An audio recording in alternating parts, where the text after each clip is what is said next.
Fala galera, tudo bem? Aqui é a Isabela, professora de História. E eu tô aqui pra gente bater um papo que parece meio óbvio quando a gente fala na disciplina História. A gente estuda a história, a gente estuda a história da humanidade, de vários povos, né? Mas como que a gente estuda essa história? Como que nós professores, conseguimos passar esse conteúdo para vocês? É muito importante que a gente entenda como que essa história chegou até nós. E para isso nós precisamos falar sobre fontes históricas. É o tema do nosso capítulo de hoje. Para a gente entender fontes históricas, a primeira pergunta é: tá, Isabela, mas o que são fontes históricas?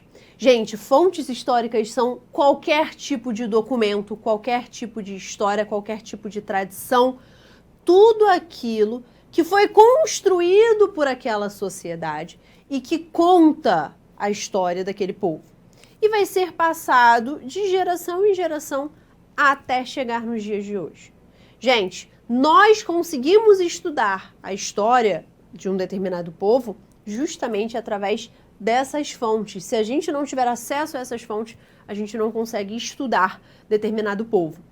Agora, fontes históricas podem ser só registros escritos, documentos que a gente consegue ler? Não necessariamente. Você já deve ter ouvido falar no período da pré-história, período onde a gente tinha as pinturas rupestres.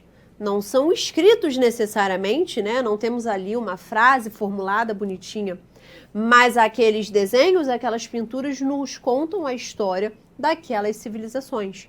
Então percebe, as fontes históricas, elas podem ser materiais escritos, elas podem ser elementos físicos, né?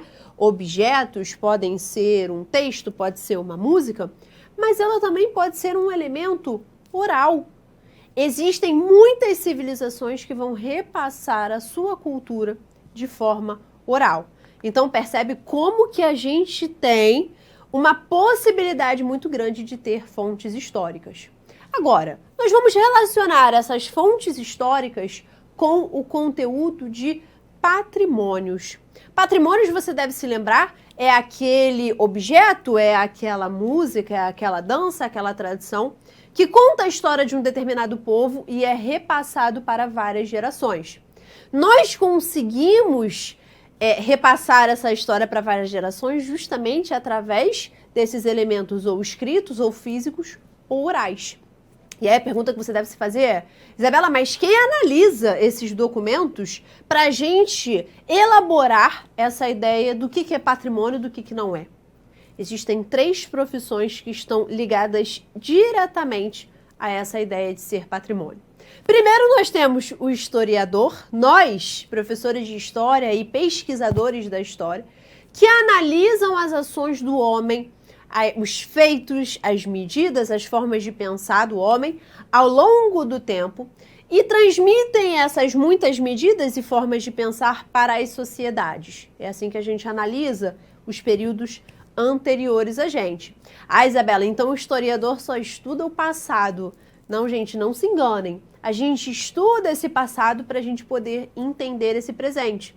Então, o patrimônio, ele pode ter sido um objeto, alguma coisa que foi criada lá no século passado, ou há 2, 3 séculos atrás, mas ele conta a história de um determinado povo e ele é importante até os dias de hoje. Então, o historiador tem uma função muito importante. O segundo profissional que está ligado a essa questão do patrimônio é o arqueólogo, que estuda vestígios deixados pelo homem. E assim ele vai conseguir entender as transformações, as continuidades que existem na sociedade daquela época até os dias de hoje. Olha aí, novamente, uma profissão que está interligada, está ligada diretamente também à função do historiador. Percebe que o historiador e o arqueólogo, eles têm funções aí que se complementam.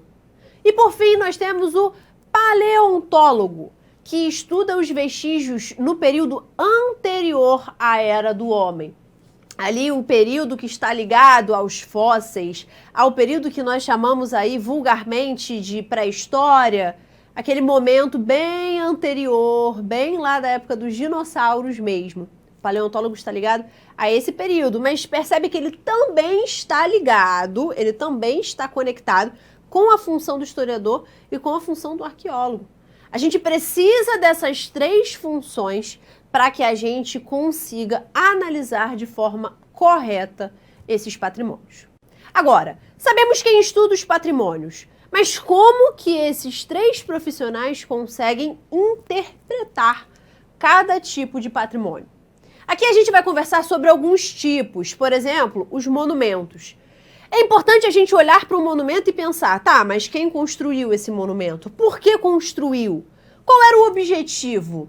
Olhar simplesmente para um monumento pode não dizer muita coisa para a gente no primeiro momento, mas analisar a história por trás daquele monumento é que nos ajuda a entender por que ele é importante para determinada sociedade.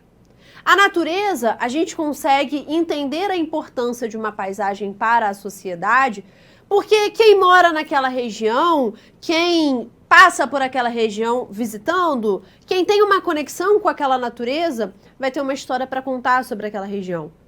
Ela vai ajudar as pessoas a se alimentarem, ela vai ajudar as pessoas a se locomoverem. A natureza, ela tem diversas funções, e entender como que ela é entendida, como que ela funciona para aquele povo que está conectado com essa paisagem é muito importante também. Então a natureza para a gente também é um patrimônio muito importante. Nós temos também as técnicas ou saberes. Saberes como culinária, como receita, é importante a gente entender quem desenvolveu essa técnica.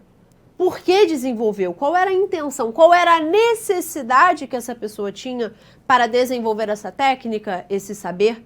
Porque eles eram utilizados. E por que é importante a gente repassar esses saberes e essas técnicas para as outras gerações? É sob esse olhar que nós devemos entender os patrimônios que são técnicas e que são saberes. E por fim, o último que nós vamos falar são os escritos. Quem escreveu determinado elemento? Por que escreveu? Qual a importância para a sociedade desse escrito? E por que fizeram questão de preservar esse determinado escrito? Existe alguma importância por trás desse registro? É assim que nós devemos interpretar esse tipo de patrimônio. Bom, galera, vocês viram que esse tema é muito importante para a gente entender a nossa vida e a nossa sociedade. Eu espero ter ajudado vocês e até a próxima!